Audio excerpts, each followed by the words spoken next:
The automatic doors of Ridgecrest General didn't blow open.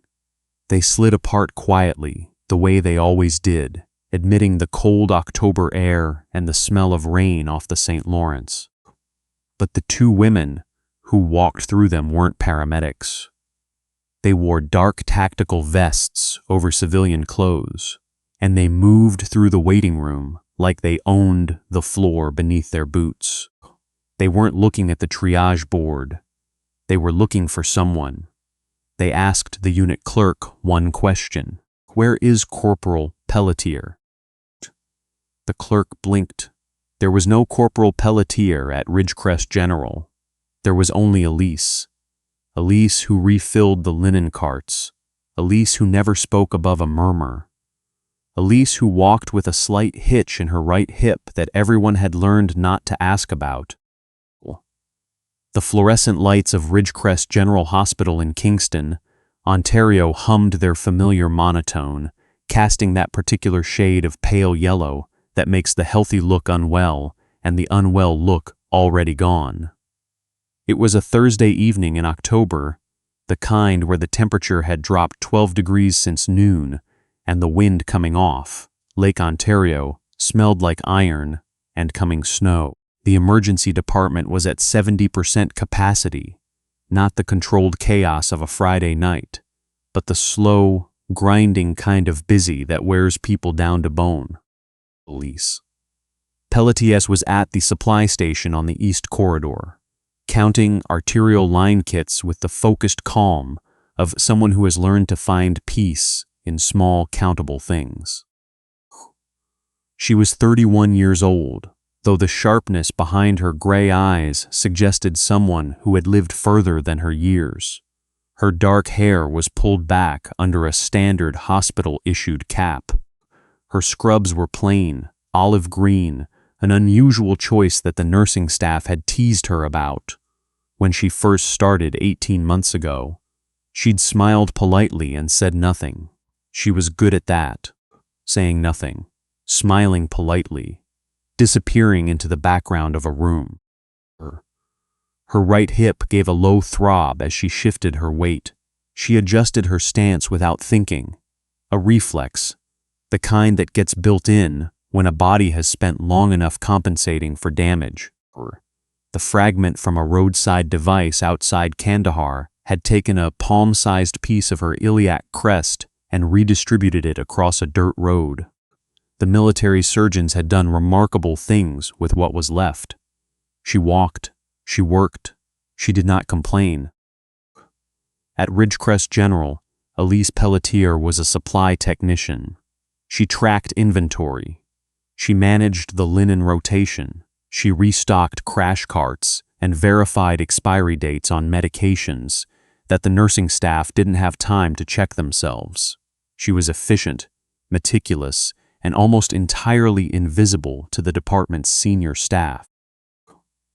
Dr. Gavin Marsh noticed her only when something was missing, which was almost never, and therefore almost never, burnt. Marsh was the kind of physician who arrived to his shifts in a pressed shirt beneath his scrubs, who referenced his own published papers in casual conversation, and who had once, in front of 6 junior nurses and 2 medical students, told Elise to move her cart out of the corridor because she was creating a navigational hazard. He had not looked at her face when he said it. He had addressed her left shoulder. That was 8 months ago. The dynamic had not improved.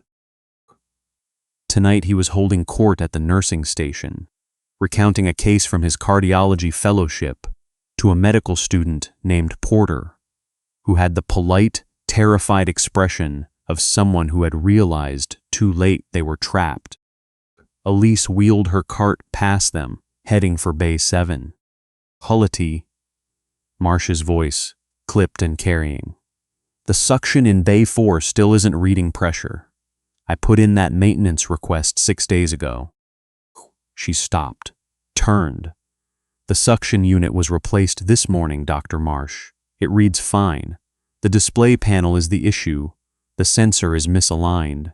If you toggle the manual override on the back panel, the readout corrects. A pause. Marsh blinked. Why wasn't I informed about this?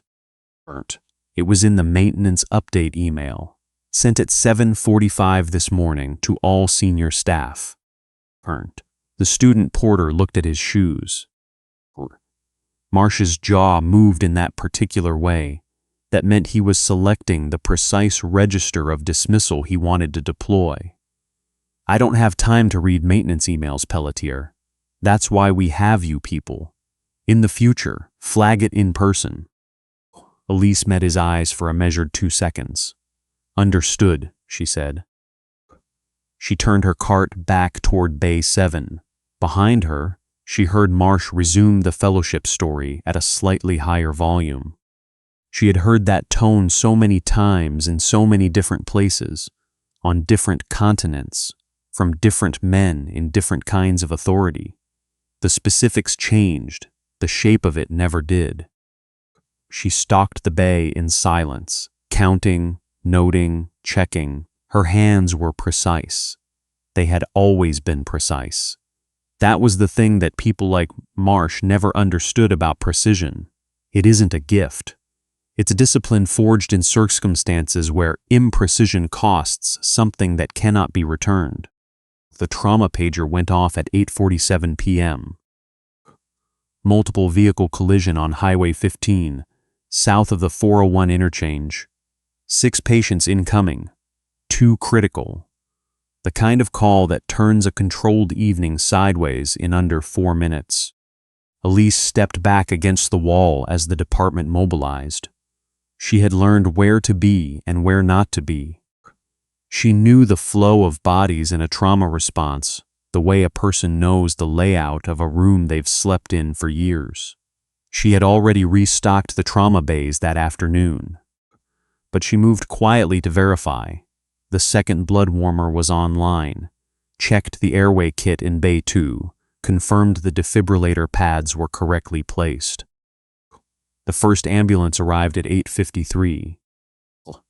The second at 8:56, carrying a 40-year-old man with bilateral femur fractures, a suspected splenic laceration, and a blood pressure that the paramedics described as not cooperating. His name, per the ID in his jacket, was Tremblay. Marsh took the case himself. He liked the visible ones, the high-acuity cases that looked good in retrospect. Elise understood this the way she understood most things about Marsh. Not with bitterness, exactly, but with the flat clarity of extended observation. Hope. She was in the corridor near Bay 2 when she heard the first real problem. Where is the oneg? Marsh's voice, sharper now, stripped of its social register. I need 2 units of oneg. I need them now. Who has the blood? A pause. Confusion in voices. Someone saying the blood fridge in the trauma corridor was being serviced, that they'd need to call down to the lab. Elise was already moving. She had transferred 2 units of O-negative to the secondary refrigeration unit in the clean supply room that morning when the primary went offline for maintenance. She had logged it. She had flagged it in the maintenance email. She pushed through into Trauma Bay 1 with the 2 units in hand. I pulled O-neg this morning when the primary fridge went offline, she said, placing the units on the counter. Secondary unit, clean supply room. There are 4 more there. Marsh stared at her. His hands were bloody. The patient's pressure was somewhere south of survivable. For a fraction of a second, his professional reflex almost overrode his ego. Almost. Get out of the trauma bay, he said. You are not clinical staff. Dr. Marsh. You are a supply technician. You have no business being in an active trauma resuscitation. Get out, or I will call security. The residents in the room didn't look at her. The nurses didn't look at her. Everyone in that room was performing the same familiar act of not seeing. Elise set the blood units down on the counter where the team could reach them. She turned and walked out. She stood in the corridor outside, and listened to the organized chaos inside the bay. The numbers being called, the orders, the monitoring equipment. She listened, and she knew from the pattern of what she was hearing, what was happening, and what was about to happen, and there was nothing she could do about any of it. 22 minutes later, the tone of the monitor changed. She was still in the corridor. She heard the silence that followed, then the long, flat sound. She closed her eyes. She had stood in that particular silence before, in a field station in Jari district, with a man whose name she still said sometimes when she couldn't sleep, in a vehicle bay outside Panjwai, with her hands covered in blood and the sun going down red. You don't stop hearing it. You just learn to carry it somewhere that doesn't show. She opened her eyes, walked back to the supply station, picked up her clipboard. The corridor was quiet. Outside, the rain had begun. She didn't feel the floor begin to vibrate until several minutes later. It started as something she registered before she understood, a low, rhythmic percussion coming through the soles of her shoes from somewhere below the building. Not the usual bass frequencies of the hospital's mechanical plant. Something different, something she knew. She had spent 3 years listening for that particular sound at the edge of consciousness, in the thin layer between sleep and vigilance in forward operating bases where the nights were too still and then suddenly not. Twin turboshaft engines, heavy rotor systems, more than one. She put down the clipboard. By the time she reached the east corridor windows, the aircraft were already visible against the cloud cover. 4 of them, running dark, approaching from the northeast in a staggered formation that was not civilian, not medevac, not any configuration used by Ontario Air Ambulance Services.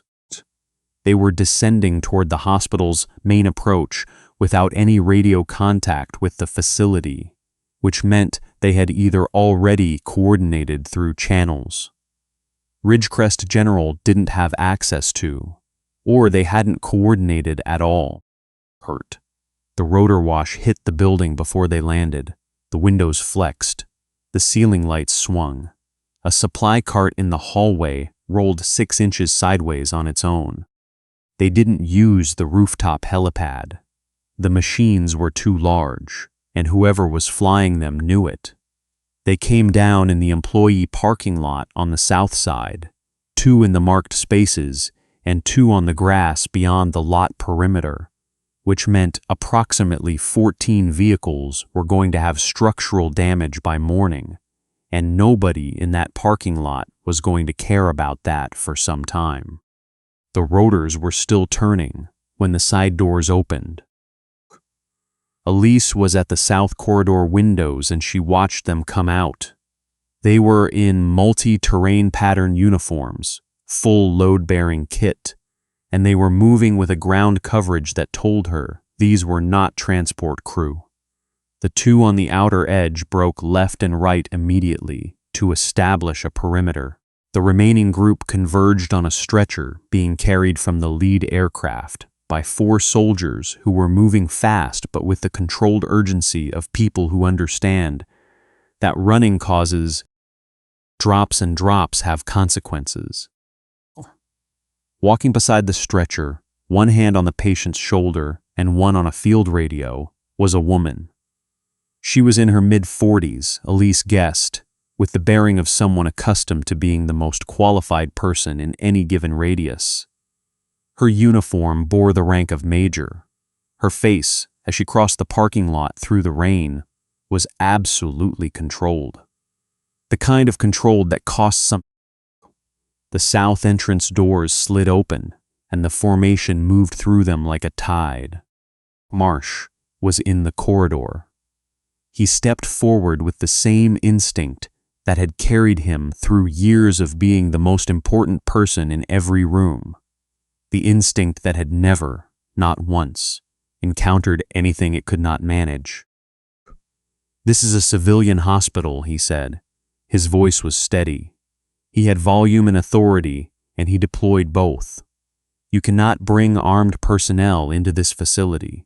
I am the senior physician on duty, and you need to stop and explain. The major didn't stop. She looked at Marsh the way you look at a piece of furniture that is in the wrong place. "Step aside," she said. "I will not step aside. I don't know who authorized this, but I am telling you." "Doctor," she glanced at his ID badge. "Marsh, I have a patient with a hemopneumothorax, a fractured C7 vertebra, and a fragment of copper-jacketed shrapnel sitting 3 millimeters from his subclavian artery. He has been in the field for 40 minutes. I have 40 more minutes, possibly less, before his pressure drops below the threshold where intervention becomes futile. I need a trauma bay, I need a thoracic kit, and I need Corporal Pelletier. You can help me find all three, or you can stay in this corridor. Either way, I am going in." She walked past him. The soldiers with the stretcher followed. Marsh turned. His face had the look of a man whose most fundamental assumption about the world had just been challenged without warning. "Who is Corporal Pelletier?" he said, to no one in particular. "We don't have anyone by that rank." From the east corridor came a sound. A slight rhythmic irregularity in footsteps. Not a limp, exactly. Something subtler. The sound of a body that had been rebuilt well, but not without evidence. Elise Pelletier walked into the south corridor. She was carrying nothing. She had left the clipboard. She had left the cart. She was walking the way she had not walked inside Ridgecrest General in 18 months. Not making herself smaller, not adjusting her gait for the spatial politics of other people's comfort. She was walking like she was moving towards something. The major saw her from the bay entrance. Elise saw the stretcher, the patient, the field dressings, the portable monitor showing numbers she read in under 2 seconds and understood completely. Her face didn't change, but something behind her eyes did. Major Adesanya crossed the corridor in 4 steps and stopped in front of Elise. They looked at each other the way people look at each other when they have shared something that cannot be adequately described to anyone who wasn't there. "Corporal," Adesanya said. "Major," a pause. "It's been 3 years." "I know." A breath. "Corporal Nguyen is on that stretcher. His subclavian is compromised, the hemo is worsening, and I don't have anyone else who has done a field thoracotomy with fragment complication." Elise looked past her at the stretcher, at the monitors, at the field dressings and the IV lines and the field-applied wound seal that she recognized from the kit she herself had trained on in conditions that bore no resemblance to this corridor. "I don't have surgical privileges here," she said quietly. "I know. I was medically separated. My file says supply tech. I know what your file says." A moment. The monitors on the stretcher beeped their urgent, unhurried rhythm. "He's a good soldier," Adesanya said. "Just that." Elise exhaled slowly through her nose. She looked at the bay. She looked at the team assembled in it, the soldiers, the portable equipment, the thing that needed to happen in the next. She checked the portable monitor. 26 minutes, or it wouldn't matter anymore. Marsh appeared at her shoulder. "Pelletier." His voice had found a new register, one she hadn't heard from him before. Not authority, not dismissal, something thinner. "You have no medical credentials. I cannot allow." "Dr. Marsh." She didn't raise her voice. She didn't turn to face him. "I'm going in." She walked into the bay. The soldiers made room for her without being asked. They had worked with her before, or they knew people who had, or they simply recognized the way she moved and adjusted accordingly. Elise went to the sink and began scrubbing, without hesitation, her hands moving through the process in the exact sequence, that had been drilled into her in Petawawa and refined in places she could not discuss in this corridor. Major Adesanya came to stand beside her at the sink, quietly. "What do you need?" "Thoracic kit. Size 6.5 gloves. Confirm your most stable person as my second hand. I need someone who won't move when I tell them not to move." "Sergeant LaForge. He's done 2 theater rotations." "Good. Keep Marsh out of this room." Behind the glass of the corridor window, Marsh was speaking rapidly to the hospital administrator, who had appeared from somewhere. His hands were moving. His face was the color of someone who was experiencing the professional equivalent of weather he had not been forecast. Burnt. Elise didn't look at him. She dried her hands. She turned to the table. Corporal Nguyen was 26 years old. She knew this because she had known him when he was 23, when he had been sent to her field station with an infected lac on his forearm and an attitude that had softened over 48 hours into something she recognized as young and scared and trying hard not to show it. He had come back 6 months later on a casualty extraction, and she had held his airway with one hand for 11 minutes until the Chinook arrived. He was not conscious now. His lips were pale. His breathing was the shallow, effortful kind that means the chest is losing the argument with physics.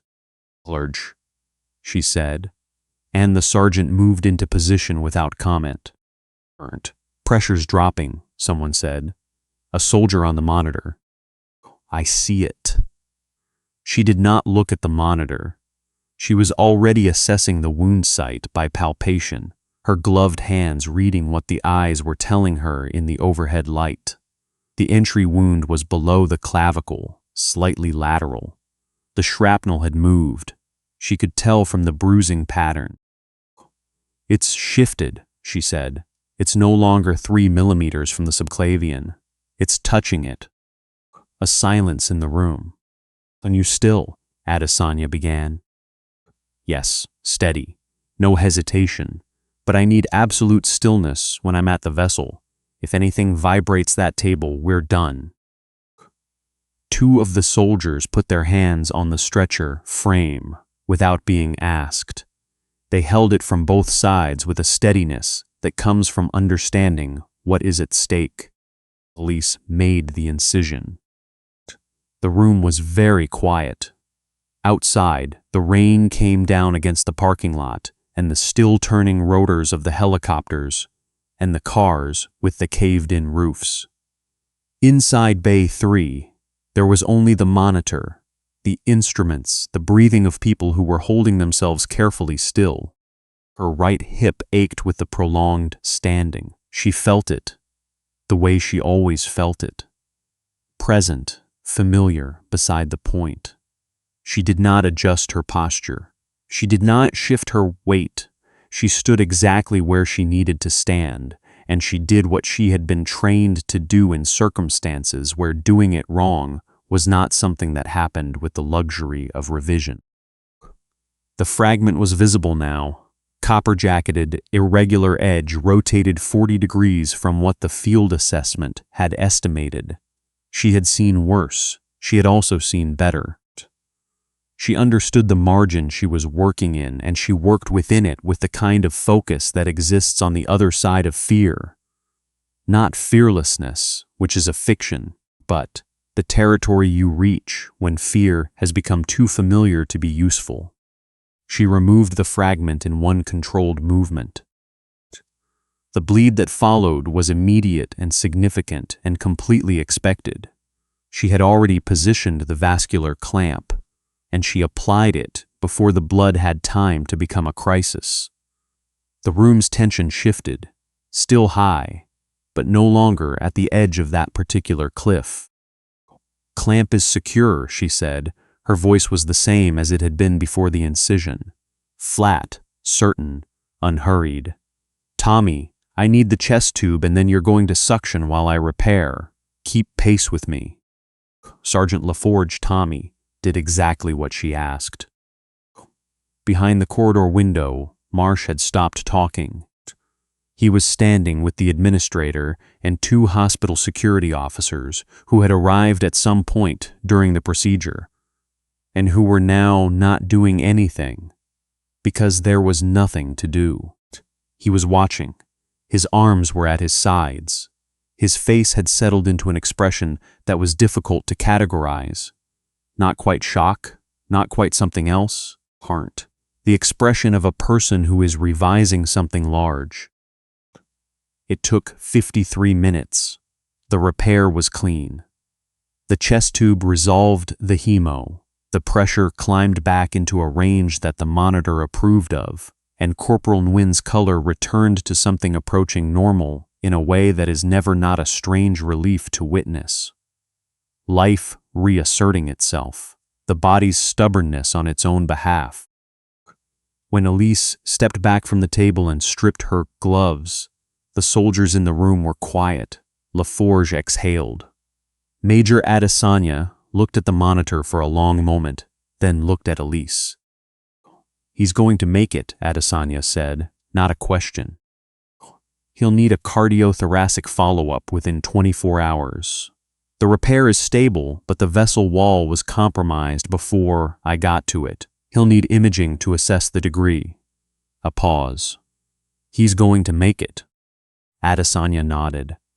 She looked at Elise with the expression of someone who has a great deal to say and is choosing the economy of saying very little. "Good work, Corporal." The title landed strangely in the fluorescent quiet of the trauma bay. Corporal. She hadn't been called that in 3 years. She had been Pelletier to the staff at Ridgecrest. She had been, "Hey, you," to Marsh's department when he was in a hurry. She had been the supply tech, the woman with the hip, the quiet one, the one who knew where things were. She walked out of the bay. The corridor was more crowded than she had left it. Word had moved through the department, the way word always moves, in small enclosed spaces, fast and slightly distorted at the edges. There were nurses she recognized and residents she'd seen in passing for a year and a half.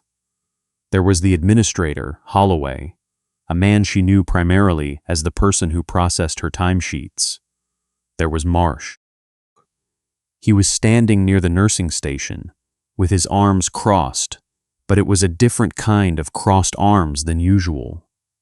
The defensive architecture of a person who knows they are about to have to do something they have not prepared themselves to do.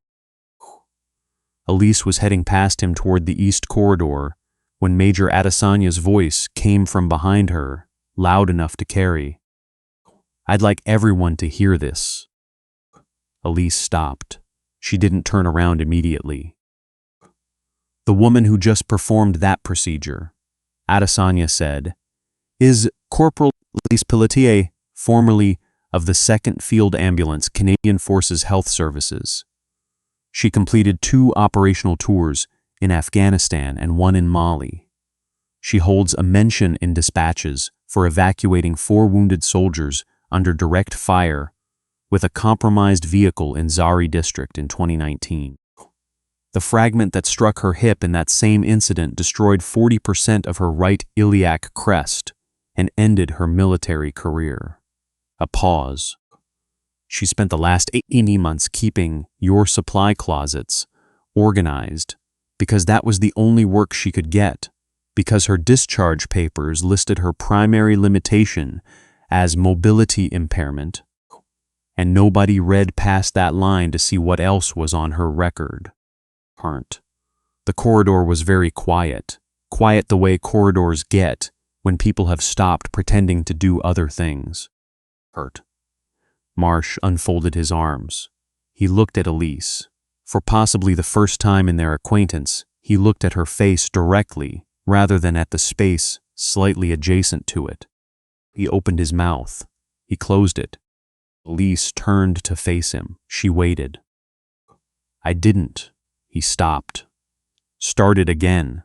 His voice had lost its register, the curated professional authority that had functioned as his primary mode of communication for so long that it had become indistinguishable from his personality. What was left underneath was quieter and less certain. I didn't know. No, Elise said, you didn't. She held his gaze for 2 seconds. She was not unkind. She was not warm.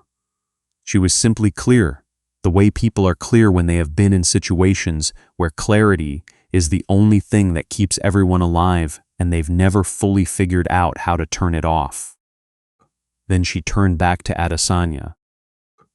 The major was watching her with that same economy of expression. We have a position, Adesanya said. Operational Medical Advisor, Joint Task Force. Kingston-based for the next 6 months, then. A slight lift of her shoulder. Wherever we go.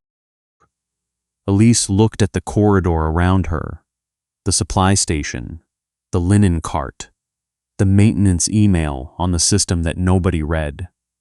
The door of Trauma Bay 3, through which a 26-year-old man was going to survive the night because of what her hands knew how to do. She looked at Holloway. I'll need to submit my resignation formally, she said. I'll have it to you by end of week. Holloway, to his credit, simply nodded. Elise looked at Adesanya. When do we leave? 0600, the major said. I'll be ready. She walked toward the south exit. She passed the supply station without stopping. She passed the linen cart, the maintenance board, a small locker where she kept her bag and her extra set of scrubs, and the photograph she'd taped to the inside of the door 18 months ago. 4 people standing in dust and sunlight outside a forward operating station, squinting into a camera, grinning. She opened the locker, took the photograph, and put it in her jacket pocket. She pushed through the south doors into the parking lot. The helicopter's rotors had spooled down to idle, but the air still smelled of aviation fuel and October rain, and the cold that comes off the lake when the season finally commits to changing. One of the perimeter soldiers nodded to her as she passed. She nodded back. She stood in the parking lot for a moment, looking at the sky. The cloud cover had broken slightly to the east. There was a gap showing stars. Her hip ached. It would ache tomorrow. It would ache for the rest of her life, in the particular way that healed damage aches. Not broken anymore, just marked. A record of something that happened and didn't finish her. Behind her, through the shattered calm of the south corridor, she could hear the hospital reassembling itself. The monitors, the voices, the specific hum of a place that does not stop moving. She had been part of that hum for 18 months. She had kept things stocked and counted and in their right places. She was ready to be somewhere she was in her right place. At 0600, she was standing on the tarmac with a kit bag over one shoulder and the photograph still in her jacket pocket. The morning was gray and cold and exactly what October in Kingston is. Major Adesanya arrived at 5:58, which told Elise everything she needed to know about the next assignment. The rotors began to turn. Clarent. I keep thinking about that supply locker. The one Elise opened at the end of her last shift, took out a photograph, and didn't look back at. There's something in that image that stays with me. Not the helicopters, not the surgery, not even the moment Major Adesanya said her name in front of everyone who had spent 18 months looking past her. It's the locker. The fact that she had kept going every single day, stocking carts and counting kits and sending maintenance emails that nobody read, with that photograph of her people taped to the inside of a door. That's not nothing. Hurt. That's a choice made over and over again, quietly, without applause. Hurt. I think about what it actually costs to do that. To walk into a place every morning knowing you are being seen as less than you are, and to keep doing good work anyway. Not because anyone is watching. Not because the recognition is coming. Just because the work matters and you are someone who does it right. That's a kind of moral backbone that doesn't make noise. It doesn't announce itself. Elise never corrected Marsh's assumptions about who she was. She corrected his clinical errors, because those had consequences for patients. The rest of it she absorbed and kept moving. What I find myself sitting with is this: Marsh wasn't a bad person, in the way villains are bad. He was careless in the way that competent people get careless when no one has ever required them to look carefully. He had a working model of who Elise was: supply tech, mobility issues, background fixture. And he never updated it because nothing in his environment demanded that he do so. That's a different kind of failure than cruelty. It's the failure of an untested assumption, held too long, applied too confidently. And then the assumptions got tested, in front of everyone. The thing about Elise's intelligence, the real kind, not the credentialed kind, is that it was always there to be seen. It was in the way she pre-positioned the O-negative blood before anyone thought to ask. It was in the way she identified the subclavian fragment's shift before she made the incision. She had built that kind of thinking over years of situations where being wrong wasn't a learning opportunity. It was a body bag. That kind of knowledge doesn't fit neatly into a personnel file. It doesn't always come with the right paperwork. But it is real, and it is what it is regardless of whether anyone with authority has taken the time to recognize it. I think the hardest part of Elise's story, the part that doesn't resolve as cleanly as the surgery does, is that she had to wait for a crisis to prove what was already true. That's not a fair system. It's just the one that exists.